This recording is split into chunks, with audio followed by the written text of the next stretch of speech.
बात करें ईरान की जानिब से जो दावा किया गया है कि अमेरिका का F-35 तैयारा जो है वो तबाह कर दिया है। कैशम जजीरे पर अमेरिका की जानिब से इसको टारगेट किया गया था। इस हवाले से बात करेंगे। अब्दुल्ला हमीद गुल साहब हमारे साथ मौजूद हैं। अब्दुल्ला हमीद गुल साहब बताइएगा, एक तो कैशम जजीरे पर जो टारगेट अमेरिका ने किया F-35 तैयारा ईरान की जानिब से तबाह किया गया, फिर हमने देखा कि अबू धाबी और कुवैत में भी ऑयल रिफाइनरी और गैस फील्ड्स पर हमले हुए हैं। इस तमाम तर सूरत हाल पर आप क्या कहेंगे, क्या सिचुएशन बनती हुई नजर आ रही है आपको? बिस्मिल्लाहिर्रहमानिर्रहीम, बहुत बहुत शुक्रिया।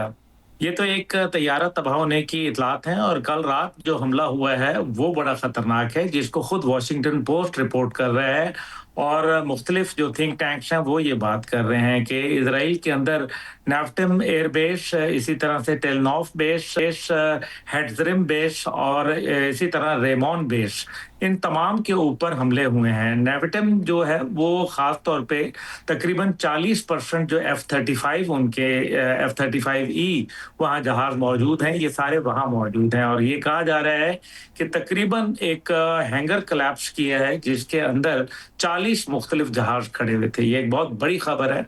अब इसके हवाले से अगर बात कर ली जाए तो ये जो इनका फतेह 360 है, ये एक इंतहाई ख़तरनाक मिसाइल है और इस मिसाइल के अंदर जब ये आता है तो एक आध जब आता है तो उसको तो उनका डेविड स्लिंग और आयरन डोम निशाना बना लेते हैं, लेकिन जब ये मल्टीपल लेयर्स के अंदर आते हैं तो एक वक्त पे जो तकरीबन जो बैटरी के अंदर मौजूद होते हैं 10 से 12 मिसाइल वो लगते हैं। लेकिन अगर ये उससे तादाद में ज्यादा आए, यानी कि 30-40 मिसाइल आए, तो फिर उनके लिए जो बैटरी रीलोड होने में टाइम है वो तकरीबन 90 सेकंड का होता है और इस दौरान के अंदर 30% से ज्यादा मिसाइल यहाँ गिर जाते हैं, जिनकी अगर रेडियस का देखा जाए तो वो 30 मीटर का रेडियस के अंदर कहीं भी गिर सकते हैं। वो ठीक है, प्रिसीजन नहीं है, लेकिन वो 30 मीटर का मतलब ये है कि आप अगर मेन टारगेट्स तो आप अचीव कर लेते हैं। ये भारत, अब ये जो F-35 का अंदर है ये दुनिया का एक बेहतरीन तैयारा है, कोई शक व शुबा नहीं है,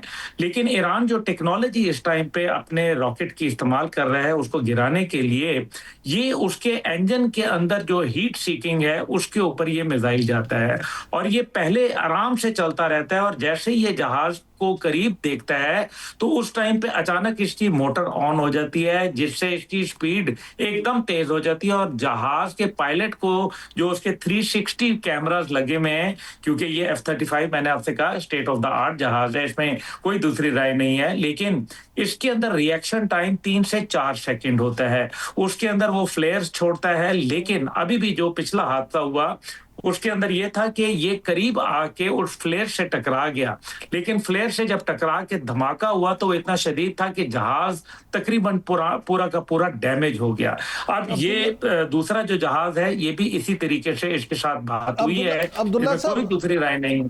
अब्दुल्ला साहब, खबरें तो ये भी हैं कि अमेरिका जो है उसने अगरचे पायलट को तलाश करने के लिए अपाची हेलीकॉप्टर भी भेजा है, लेकिन ईरान ने उस पायलट को गिरफ्तार कर लिया।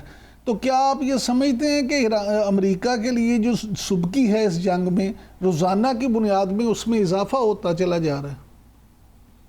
देखिए, अमेरिका के लिए तो यकीनन है, लेकिन मेरे ख्याल में ट्रंप साहब की खाल जरा मोटी है और उनको इस किस्म की चीज़ों से फ़र्क नहीं पड़ता। वो इजराइल की खातिर अमेरिकी फ़ौजियों की कुर्बानी देने में कोई दरेग नहीं कर रहे और बहुत ज़्यादा लॉयल्टी दिखा रहे हैं।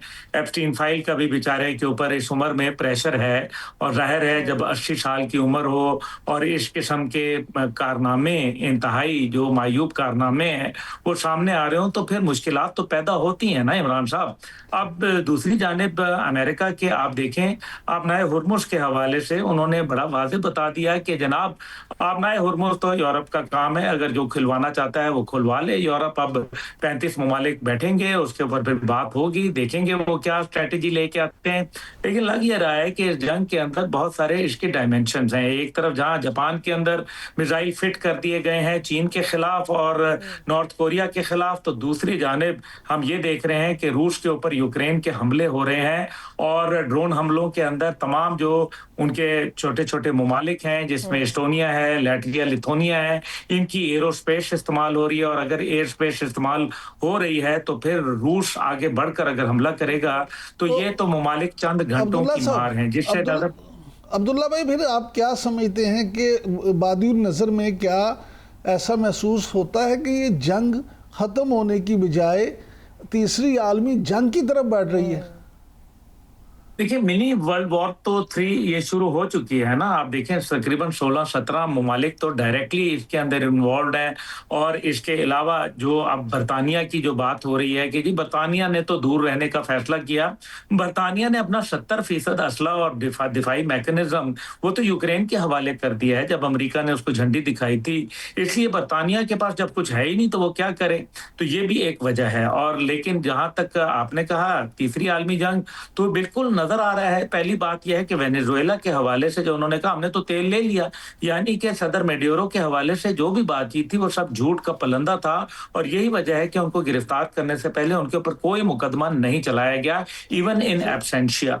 अब यहाँ जो सूरत हाल पैदा हो रही है वो आप नए हुरमुज के हवाले से, जो जाहिर है खिताई ममालिक हैं उनको बहुत ज्यादा मुश्किलात हो रही हैं। इकोनॉमी देखे ना, आज 35वां दिन आ गया है जंग का और 28 फरवरी से ये जंग शुरू हुई है। ये अपने मंतकी अंजाम तक नहीं पहुंच रही। अमेरिका का कोई टारगेट अचीव नहीं हुआ। अमेरिका को सुबकी पे सुबकी हो रही है। बात की कि अमेरिका को सुबकी हो रही है, कोई टारगेट अचीव नहीं हुआ, तो ये जो इंटरनल तब्दीलियां सदर ट्रंप की जानिब से की जा रही हैं, कुछ सियासी ओहदेदारान को भी तब्दील किया, फिर आर्मी चीफ की तब्दीली के हवाले से भी खबर सामने आई, तो क्या लगता है ये जो अहम तब्दीलियां की जा रही हैं और ये कहा जा रहा है कि सदर ट्रंप के विजन को जो प्रमोट करेगा उस किस्म की लाइक माइंडेड काबीना बनाई जाएगी और एक मिलिट्री बिल्डअप किया जा रहा है वहाँ पे, तो आपको लगता है कि सदर ट्रंप जो तब्दीलियां कर रहे हैं ये जंग के तनाजुर में कर रहे हैं ताकि जंग में बेहतर तरीके से आगे परफॉर्म कर सके, क्योंकि उनको सुबकी हो रही है हर प्लेटफॉर्म पे? देखिए, आर्मी चीफ जनरल रैंडी की जो तब्दीली है वो दो इसके बड़े पहलू हैं। पहला यह है कि क्या उन्होंने सदर ट्रंप के हुक्म मानने से इनकार किया, नंबर 1। और नंबर 2 ये है कि क्या उनकी परफॉर्मेंस बतौर 4 स्टार जनरल वो 0 थी और वो इस केपेबल नहीं थे। तो इसका मतलब यह है कि वो केपेबल थे तभी वो इस मुकाम के ऊपर पहुंचे। और अगर वो केपेबल हैं और इसका मतलब यह है कि वो सदर ट्रंप की पॉलिसी को फॉलो नहीं कर रहे। और सदर ट्रंप की पॉलिसी को फॉलो करने का मतलब यह है कि इजराइल को यस सर कहना पड़ेगा। और अगर इजराइल को यस सर कहने के लिए वो तैयार नहीं है तो याद रखिए कि आने वाले भी अमेरिकन जनरल वो इनसे इख्तलाफ राय रखेंगे। और ये एक दौरान जंग एक कमांडर को तब्दील करना ये एक बहुत बड़ी ड्रास्टिक मेरे ख्याल में गलती होगी। और इससे एक पूरा जो आर्मी के अंदर बददिली है वो पैदा हो जाएगी, जबकि वो बूट्स ऑन ग्राउंड की बात कर रहे हैं। अब्दुल्ला साहब, मैं आपसे यही जानना चाह रहा था कि ये दौरान आप क्योंकि माशाल्लाह फौजी अमूर के भी माहिर हैं, ये बताएं कि दुनिया में आपको इस तरह की कितनी मिसालें मिलती हैं कि दौरान जंग किसी आर्मी चीफ को इस तरह से तब्दील कर दिया जाए, उसके ओहदे से हटा दिया जाए? जी, जहां जहां ये हुआ वहां वहां गड़बड़ ही हुई। अभी जो आपने देखा जब पाक भारत जंग हुई तो नदरन कमांड के जो कोर कमांडर थे, जो 2 कोरें कमांड कर रहे थे क्योंकि 2 कोर के बराबर है, तो वो उनको हटा दिया गया। आपको याद है वो अरेस्ट करा दिया गया था उनको। और इसी तरह से एसपी धारकर जो उनके वाइस चीफ थे एयरफोर्स के, उनको भी हटा दिया गया था। फिर नतीजा क्या निकला वो आपके सामने बड़ा वाजे है। इस टाइम पे सूरत हाल बिल्कुल हाथ से निकल चुकी है अमेरिका के। अच्छा सर,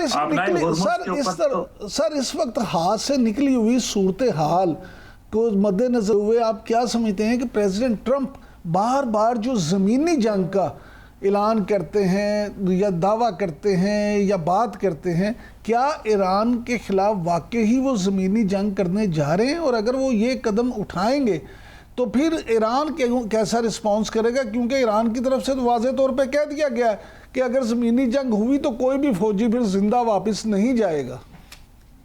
ये ईरान तो रिस्पांस वही करेगा जो कसाई के साथ, जो बकरा जो है वो कसाई के हाथों होता है।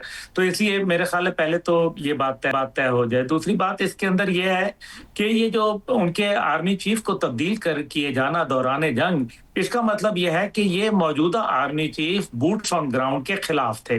और यही वजह थी कि अभी तक सदर ट्रंप ने 12 ऐलान किया लेकिन बूट्स ऑन ग्राउंड सामने नजर नहीं आए, लैतो लाल से काम लेते रहे। और और इसके अंदर बाकायदा उन्होंने वजीर जंग को भी शामिल किया था, पीट हेग्सेट को। दूसरी जानिब हम ये देख रहे हैं कि अगर कोई नया आर्मी चीफ आता है तो वो बूट्स ऑन ग्राउंड, देखें ये एक बड़ी जिम्मेदारी होती है। पॉलिटिकल तो लीडरशिप है, आज है कल चली जाती है, लेकिन आर्मी के अंदर एक बदनामी का मेडल वो अपने गले नहीं लगाना चाहते, क्योंकि उनको पता है कि वो उनके बच्चों की तरह होते हैं। जो सोल्जर्स होते हैं, जो जूनियर ऑफिसर्स होते हैं, वो उनके बच्चों की मानंद होते हैं और वो अपने बच्चों को इस तरह से दुश्मन के हाथों ज़िबा होते हुए नहीं देख सकेंगे। ये एक मुश्किल अमल है। हाउएवर लगता यह है कि डोनाल्ड ट्रंप अब इस जाल में फंस चुके हैं कि वो इजराइल के कहने पे अपनी तमाम हदों को पार कर रहे हैं। जिस मुल्क के अंदर वो रिजीम चेंज करना चाहते थे, सर बिल्कुल अब बुरे तरीके से नाकाम हो गए हैं सदर ट्रंप, फजाई हमले भी करके देख लिए, अब ज़मीनी हमलों वाला ऑप्शन भी ज़ेरे गौर है। क्या लगता है आपको, 9 करोड़ से ज़ायद ईरान की आबादी है, क्या इतना आसान है ज़मीनी हमले करना ईरान पर? और अगर हम माजी में देखें, इराक की जंग देख लें, अफगानिस्तान, कंबोडिया, एशिया में जितनी जंगें अमेरिका ने आज तक लड़ी, उसमें अमेरिका को सुबकी और हार का सामना करना पड़ा। तो अब आप क्या समझते हैं ईरान की क्या स्ट्रैटेजी होगी, और क्या समझते हैं कि आने वाली टाइम में ज़मीनी हमले हो सकते हैं? क्योंकि सदर ट्रंप कह रहे हैं कि वो ईरान को पत्थरों के ज़माने में भेज देंगे, और ये भी कह रहे हैं कि चंद दिन बाकी हैं, मुआहिदा कर लो। तो क्या लगता है, ज़मीनी हमलों के हवाले से हमें बताइएगा कि क्या स्ट्रैटेजी हो सकती है ईरान की? वही इन जैसे बड़े बड़े जोकर आए, वो पत्थरों के जमानों में लोगों को भेजते थे और फिर वो खुद पत्थर के कब्र में जाके वहां बैठ गए। तो इसलिए ये कहना, ये बहुत सारे फिरौन आए दुनिया के अंदर और बड़े बड़े वो उन्होंने खुदाई के दावे नाउजुबिल्लाह किए, वो कहीं भी नहीं खड़े हुए। देखिए 9 करोड़ अवाम को छोड़ दें, सिर्फ ये देखें कि क्या ये जंगी जमीन के ऊपर लड़ना इनके लिए मकसूद होगा और इसका फायदा क्या निकलेगा। क्योंकि अगर वो एक तरफ ये कह रहे हैं कि 2 से 3 हफ्ते के अंदर जंग का खत्म होने का वो अंदिया दे रहे हैं, तो दूसरी जानिब अगर ये 2 से 3 हफ्ते की जंग के अंदर क्या वो जमीनी फौज भेजेंगे, तो मेरे ख्याल है उनके अब्दुल्ला भाई, बहुत बड़ा तादाद